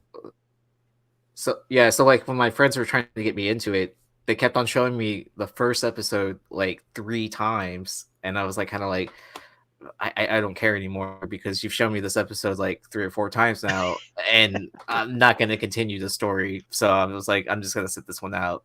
And, Yeah. The first episode isn't that crazy. Like that show doesn't get good till the second season. That opening scene is pretty. That opening scene from the pilot is pretty amazing. The best thing I've ever seen was, I think, season 6. Was it season 6 when Jon shows up riding the dragon, right, during that battle, if I remember correctly? I was watching it by myself at home, and I stood up off the couch and started fucking clapping like, holy cow. And then I watched season 8 and hated life. So yeah. Had Mag Daddy says, "You're nuts, McClay. Battle of the Bastards is one of the best hours of TV ever." I agree. They're good. They're really good, man. They're really good, but it's just gonna piss you off the end of that. So, yeah, I'm seeing a lot of recommendations for the books over watching the show. I agree. The books are amazing, but the problem is the final 2 books haven't come out yet. George R. R. Martin's sleeping on that stuff. So, yeah. What are you talking about, cousin fuckers, man? It's sister fuckers. Yeah. So, all right. Let's continue on to number 4, you guys. The worst part about Star Wars Celebration. I don't get it, but here it is. The Force Awakens number 1 is at number 4 on the list this week. Big news that they're going to continue the saga of Rey, and this book, they probably printed a hell of a lot of them, but it does have a ton of first appearances in it. Is it really a first appearance if it's just an adaptation? That's a great question. That is a great question. I don't think it's as cool. That's for sure. I definitely don't. That's think an interesting. It's cool. I mean, that definitely does bring up an interesting point, but I mean, but I guess like you could also consider like what all the appearances in magazines before leading up to the movie as well. But I mean, I guess in like that whole like comic format, that's where the argument lies in it. Yeah. Yeah, I don't know. It's just one of those questions that I've always like had in my mind. Like, if it's not a comic created character and just is just, man, is it really a first, like, like Simpsons comics #1? Is that really that's first appearance in comics? But that's not. Is it really a first appearance? No, because we watched it for like 2 years on TV before that. It's They not just as cool. Uh, It's definitely not as uh, cool. But it's still cool. I mean, uh, yeah, like DZ Comics says, Boba Fett, right? well, Yeah, and then I guess. Harley Quinn in Batman Adventures 12, right? Yeah. Yeah. I mean, it's just one of those. It's just, I don't know. It's just a thought, but Yeah. I don't know. This book was only like $5 to $10. 2 weeks ago, you could buy this in a 9/8 for $40, for $40. This week now it's a $20 to $25 raw book. 9/8 are selling for $125 to $150 on this. And Wow. shoot me, I didn't hate Ray as a character. I know you do, Brian. And most people don't seem to not be happy with the 3 most recent. And I think there is some things that were not correct, but I didn't hate the 3 newest ones. Yeah. I know. I probably Talk should about just a be letdown. defeated. I went from being How many like, unsubscribers did you get? yeah. I was such a big Star Wars dork, man. I was like so into this stuff and those movies, just like season 8 of Game of Thrones, the end of the Skywalker saga ruined Star Wars for me.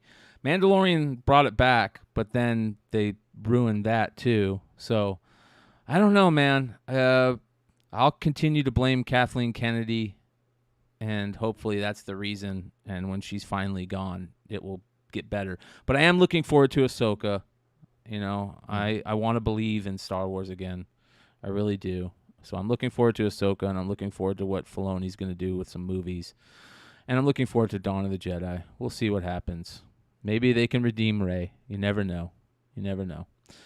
All right, let's get into the top 3. You guys hit those likes, thumbs up, subscribe. Check out all the links in the descriptions below. Go use promo code BOGCAST at Manscaped. Here we go. At number 3, the book that everybody was talking about this week makes its first little appearance on the list. This is a cool cover by Jian Jiang. Jian Jiang has this look about him that is just amazing, and he's a super cool guy. He's one of the coolest creators that I've ever met or talked to. Very, very nice. If you're at a con that he is at, make sure you go up and say hello to him and talk to him. He is just a really good dude. So at number 3, Marvel Voices Spider-Verse #1, the Jian Jiang trade dress variant. This is sweet. The colors on this are just gorgeous. Like, it is so pretty. Yeah. But what's the name of the first appearance? What's the character in this? The bottom left, right? Is that the character that everybody's going crazy for?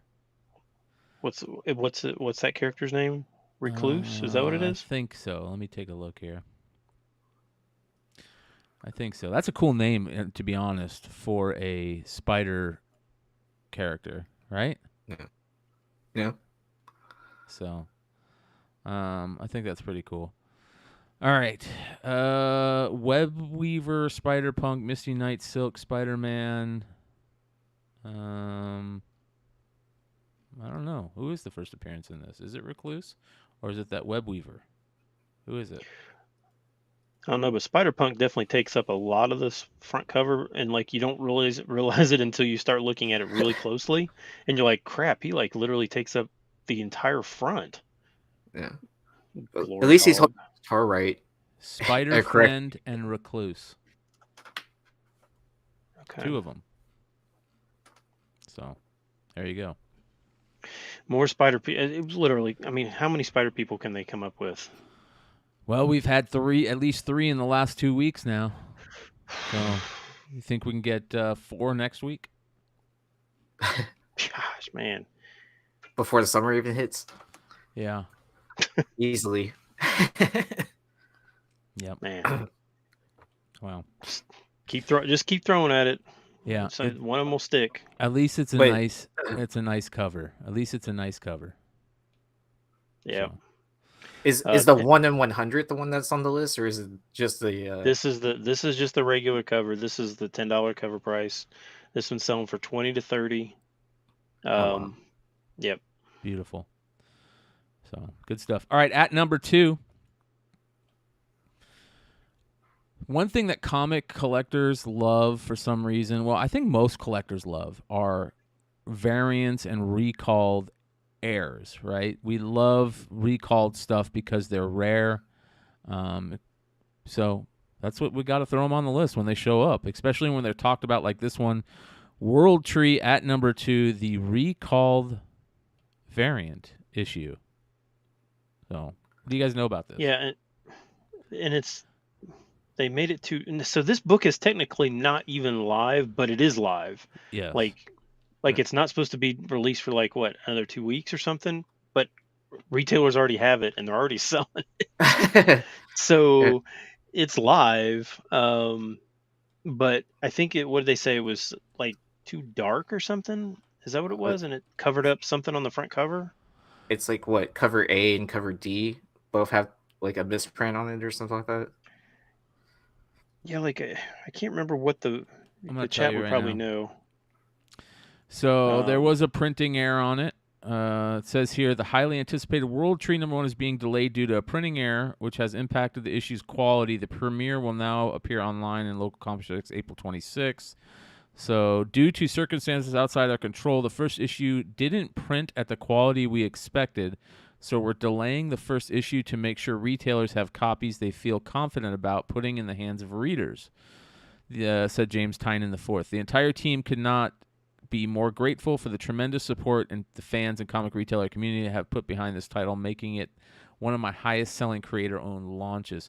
Well, here's the question. I know that this is also a book that a ton of retailers are doing variants of, right? There is some interesting things to be asked for the retailers out there, and we have a couple of them in our chat tonight. Did the copies that the retailers got, were they dark too? Oh, for the variants, yeah. For the store variants. Yeah. But I mean, they didn't recall B and C. It was only covers A and D. Says 1 in 25 is super dark, says Billy, and Brosidon says cover B is so dark you can barely see the dead body on the bottom. So it's happened with a ton of books, an absolute ton of books. Oh, I always think of the Saga book that was printed too dark. Yeah. What was that, like 38 or something like that? Yeah, it happens all the time, printing issues. They were out of toner. So you guys know where you guys can get toner? You can get toner by going to Manscape and using the promo code BOGCAST. Get yourself some ball toner.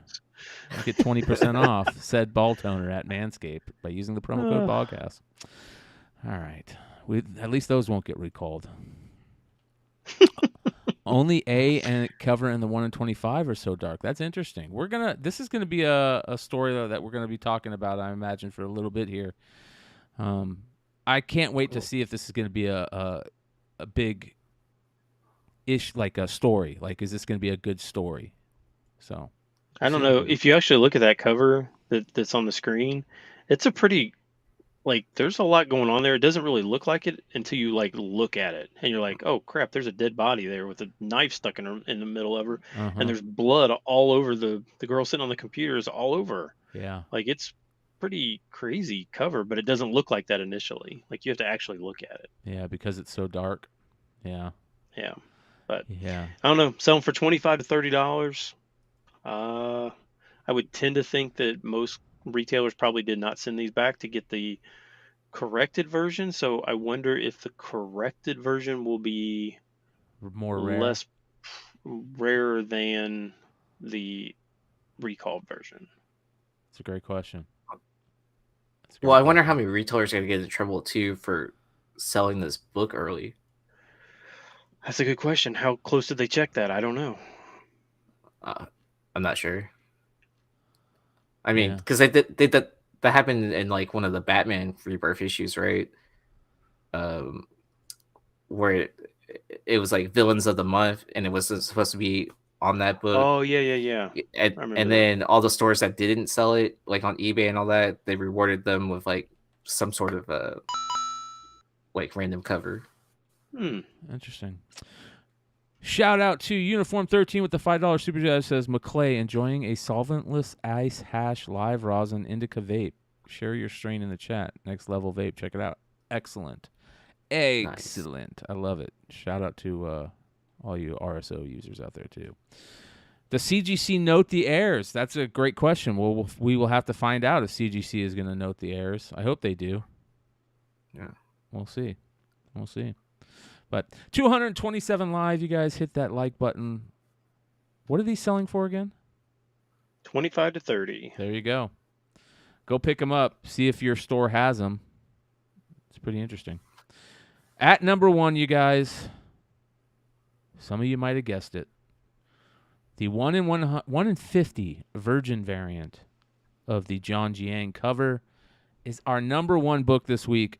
Absolutely gorgeous and deserves the spot. I really, really like this cover, man. And a lot of people do too. So, yeah, more than 3 to 3.5x ratio this week, 150 to 175 for this. So, I know the prior like Marvel Voices, there wasn't like huge print runs on that. Chloe's $9.99 super sticker. Thank you. Yeah, Thank you so much. Appreciate you. Much love. That's what we're talking about. We appreciate all you guys. Yeah, Mel says he thinks it's the cover of the year candidate. Might be. It's nice. We'll see. I think why don't we keep like a running tally of like the best covers? Will Jackman is cover of the year right now for me. That or the Power Girl? Yeah, the Power Girl. I really don't. Oh, okay. I don't think there's been anything. So for me, like you put in Will Jackman. There's been some really good Lobos covers. This,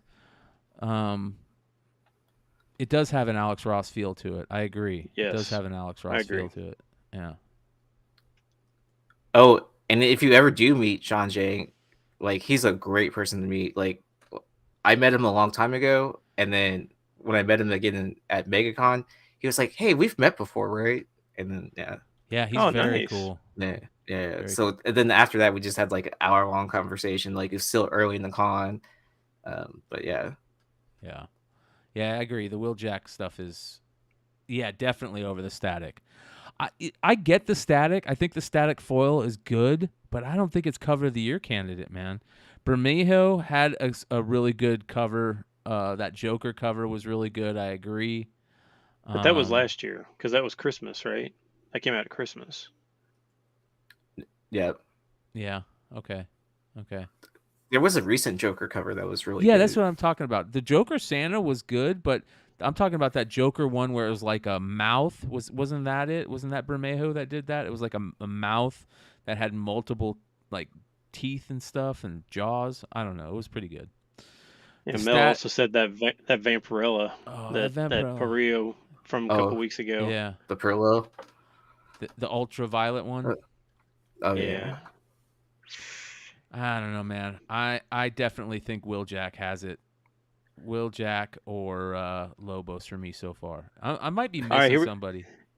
If you're watching this on the rewind, comment what you think up till right now this year. What do you think the cover? It can be a store variant. It can be an incentive. It can be a cover. I don't care. Just put whatever cover you think.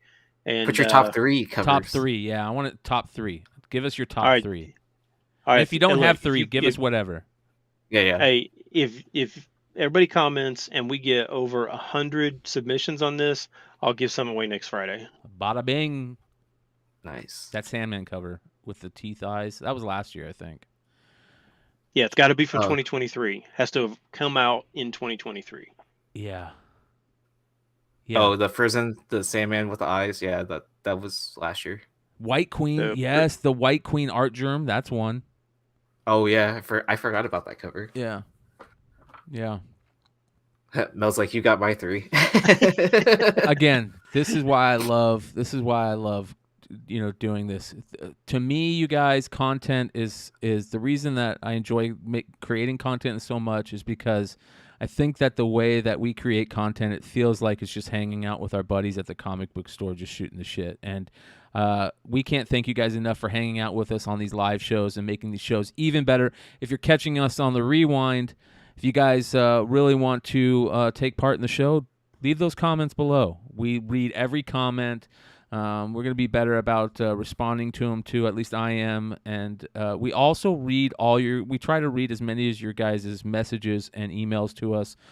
Shout out to everybody that's been giving the constructive criticism. I am taking note on all of it. I had a really good email from a community member out in the UK. That was just a really, really great email giving some great constructive criticism. And I just want to say thank you to everybody that does that. It's so invaluable for what we do to try and make the show better, telling us what works and what doesn't work. So make sure you guys, if you guys want to do that, we're open to it. So let us know, and we appreciate you. Much love. Ben, you got anything coming up this week? Anything interesting? No, nope. I just appreciate everybody in the chat. Appreciate all the comments every week. It's great. Love it. Oh yeah. Oh, and I am gonna. I did have comments talking about like merch. I am looking into it. So Nice. it may be limited. I may have them like serial numbered. I don't know. I'm gonna do something weird with it because I'm not just gonna do like print on demand crap. So I'm gonna make it more fun than just everybody gets one. Yeah. I agree. AOA says, clean up that clutter in the back, McClay. I guess you're probably talking about behind me. You're right. I do need to fix my my office up here. Has just been thrown together ever since I moved. So you are 100% correct, sir. I agree. All right, you guys, much love. Make sure you guys follow Easy on IG and eBay at Easy, and also go give him a follow on Nearing Nerdvana. He does amazing stuff on anything that he's on, and we appreciate him so much. So much love, Aaron, and make sure you guys are following Stein on the House of Stein on Twitter. Also, Stein put in a little work on Twitter, so make sure you guys. It's not as fun. I will tell you that. Instagram is way more fun than Twitter. Yeah. Did you pay $5 for your check yet? Nope. But thanks for having me on. It was a lot of fun being on. Hey, Yi is a huge friend of our channel and is always welcome. Amen. All right, you guys. We'll see you next week. Come hang out tomorrow night, MCM. We'll see you there. Adios.